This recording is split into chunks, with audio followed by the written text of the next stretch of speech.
Habari kubwa kutokea Dar es Salaam ni kwamba mpaka sasa kunguru na nzi wamezuka eneo ambapo majirani 8 wa mtaa wa Kanga Kariakoo Kinyerezi jijini hapa walipouawa.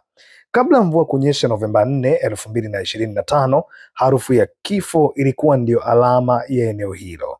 Mvua iliweza kusafisha baadhi ya mabaki ya viungo vya binadamu yaliyokuwa yamebaki, ikiwemo damu nzito. Tukio hili lilitokea usiku wa kuamkia Novemba 3, 2025 majira saa 9. Majirani hao waliouawa zamu kwa zamu kwa kupigwa risasi. Hii ni baada ya kuambiwa wajilaze nyuso zao zikiangalia ardhini na kuamrishwa kusali sala ya mwisho. Majirani hao ambao nyumba zao zimefuatana katika mstari mmoja walikuwa ni afisa polisi mstaafu, walimu wawili, dereva, wauza duka wawili, afisa wa benki na mfanyabiashara ndogo ndogo. Hapa kulikuwa hakufai kabla ya hii mvua kunyesha. Wao walikuja wakamwagia mchanga, lakini kulikuwa hakufai hata kidogo. Mvua imesafisha kidogo. Mmoja ya majirani alikuwa anaieleza chombo cha habari juu ya mauaji hayo. Tukio hili lilianza baada ya duka jumla lililopo katika mtaa huo kusikika kuwa limevamiwa na vibaka. Polisi mstaafu aliwaongoza majirani wenzake kwenda kuimarisha ulinzi katika eneo hilo, ambapo pia aliamua kupiga simu na kuita polisi.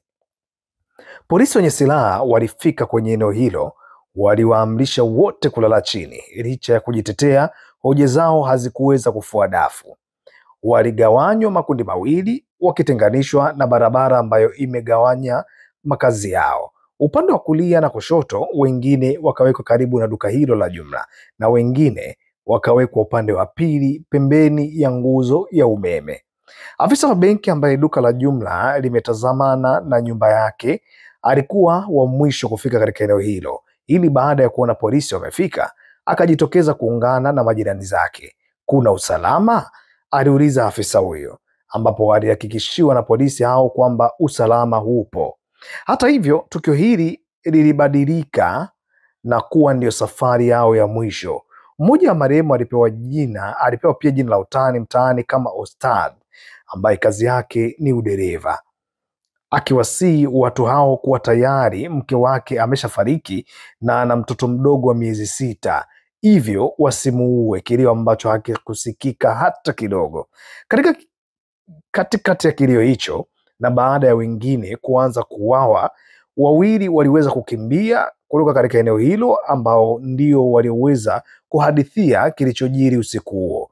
Mpaka sasa wamebaki katika hali ya hamaki na hofu kubwa. Ukiongea naye, ukinyamaza, usimsamehe, muache atulie.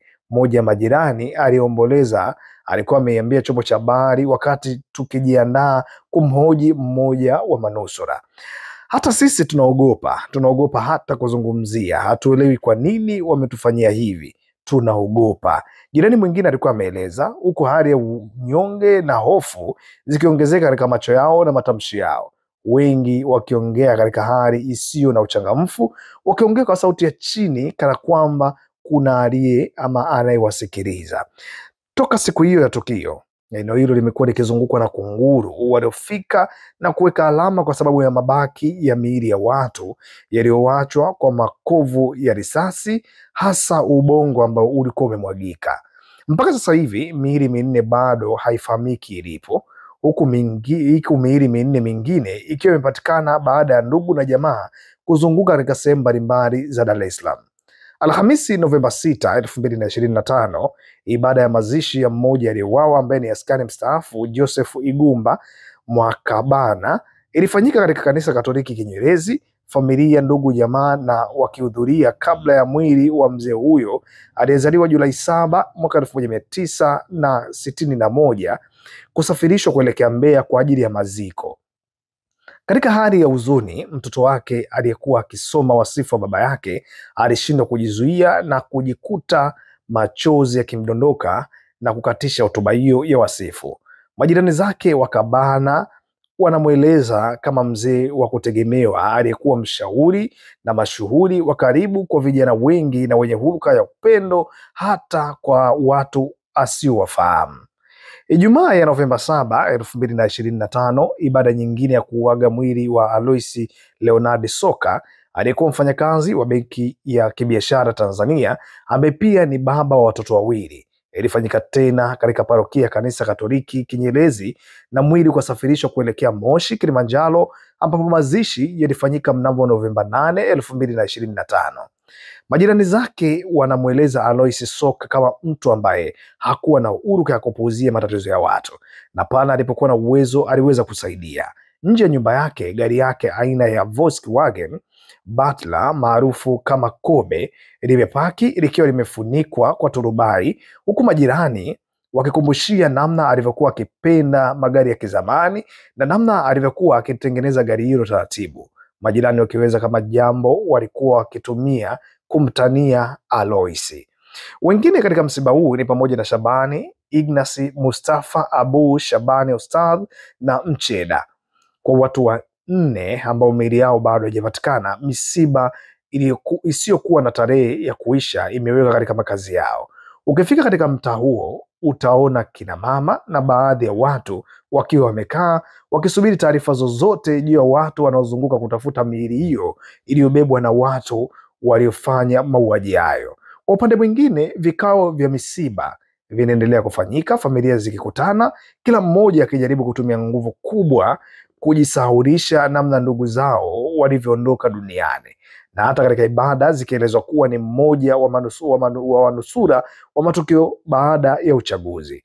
Wengine katika vikao wanaonekana kujaribu kuficha hofu, wakichanganyikiwa na huzuni yao, jambo ambalo hufichuka kila kunapokuwa na ukimya.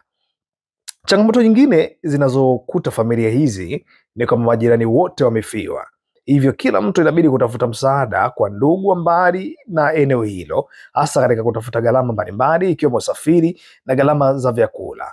Kwa ambao bado hawajapata miili, wanaendelea kuwaza kama wafanye maziko bila miili hiyo.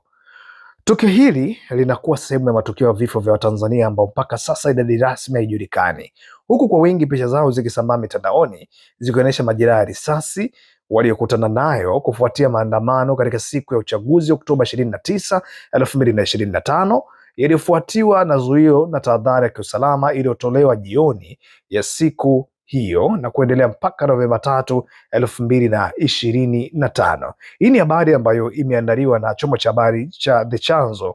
Mimi nimekuja kukusomea tu ili ukapate kuifahamu kisa kizima hiki.